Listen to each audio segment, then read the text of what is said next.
How is it when people come to your dorm, the only music that's playing is music that's contrary to the will of God? How is it that when people come to your dorm, you're always watching MTV Made talking about, I want to look like this, because you don't know that God created you fearfully and wonderfully?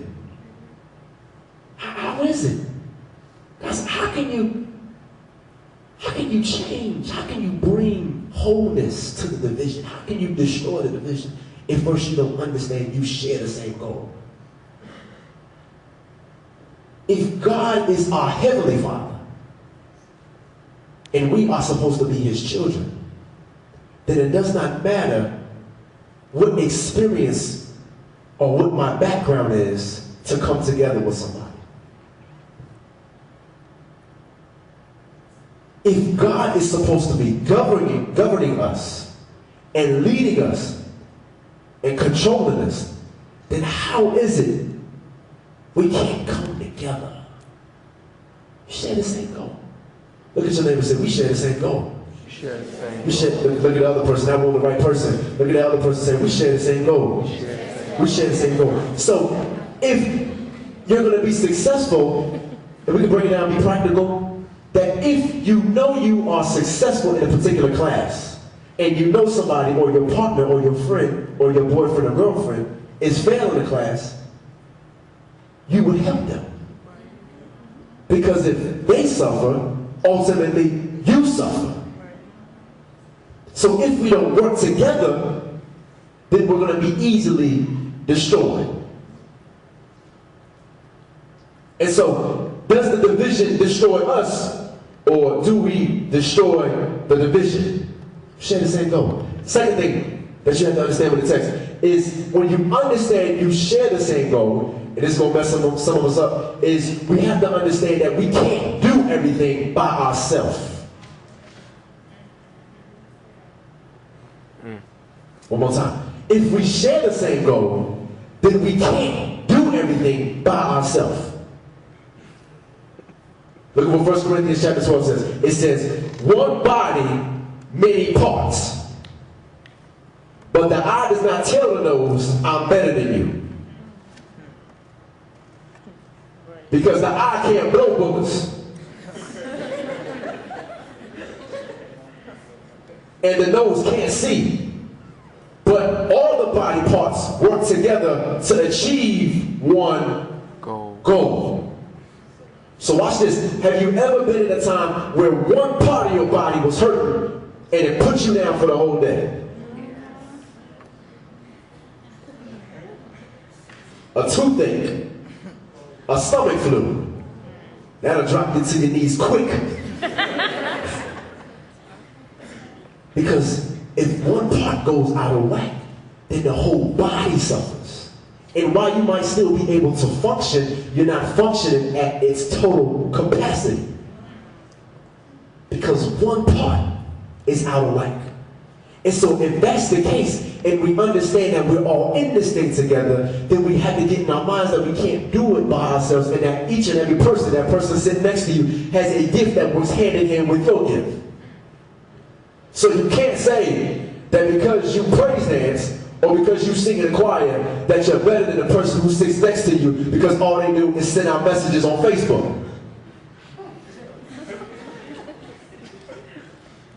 You can't say that because you're the person in the limelight and the other person, all they do is send out emails to advertise the events, that you're better than that person sitting next to you. Because watch this, if they don't send out the emails about the event, then nobody's going to see you in the limelight. They work together. I'm teaching tonight. That all right? That all right? Yeah. Because we all work together. One body, many parts. So if my brother is down, not only do I just want to pick him up for his sake, but I have to pick him up for our sake. But what happens so many times on a college campus is we let people fall. And as a result, the ministry takes a hit. The body of Christ takes a hit. Your family takes a hit. Some of us come from real great backgrounds where we had a guardian, father or mother. The person who played the most significant role in your life, if they were to leave right now, you probably would go cuckoo for Cocoa Puffs. Because you would have absolutely no idea what to do. Because you depended on them so much. But why does it take for somebody to have to leave our life for us to understand how important they were to us?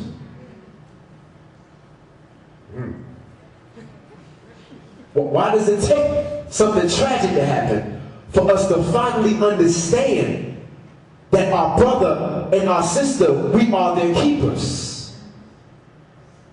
Are you your brother's keeper? Are you your sister's keeper? Why is it when they need some money? Because financial aid didn't kick in. And they need some Chick-fil-A because they don't have a meal plan. And because you don't want to give up $5 to pay for that over-expensive meal because you want to eat. Right. But they're hungry. Why is it that we can't break that hold, that shell of selfishness? Why is that?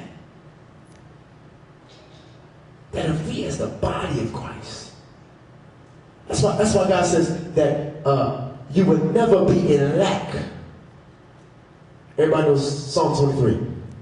Lord is my shepherd, I shall not want. Watch this. Because why shall I not want? Because in the shepherd's presence, I have everything I need.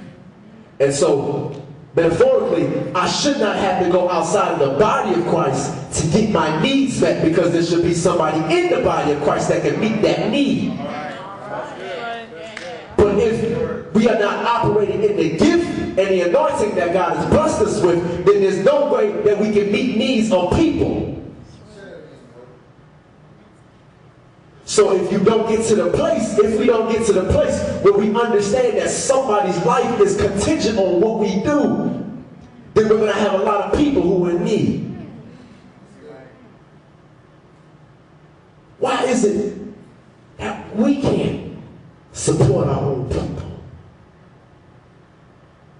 Now come on, don't be superficial, but the body of Christ should never be in lack.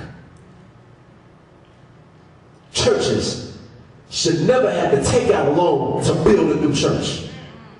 Because if the people were tithe and give their offerings like they were supposed to, then there will be no need to go in debt behind a new church. Why would God intentionally want me to go in debt to get a blessing?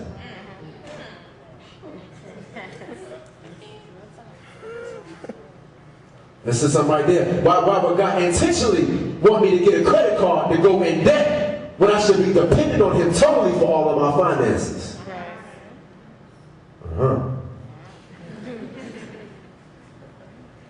Because God's saying that when you understand that you're connected, that everything you need, as the song says, is at the table. You should never be in want for anything. Not if we all functioning at our capacity. There's millionaires in this house. Future doctors in this house. Future dentists in this house. Engineers. Computer science majors. Psychologists. Why should we have to go believe the report of the world to tell us what we need to do with ourselves, when we can go to the body of Christ and they not only tell us what we want to hear, but tell us what we need to hear?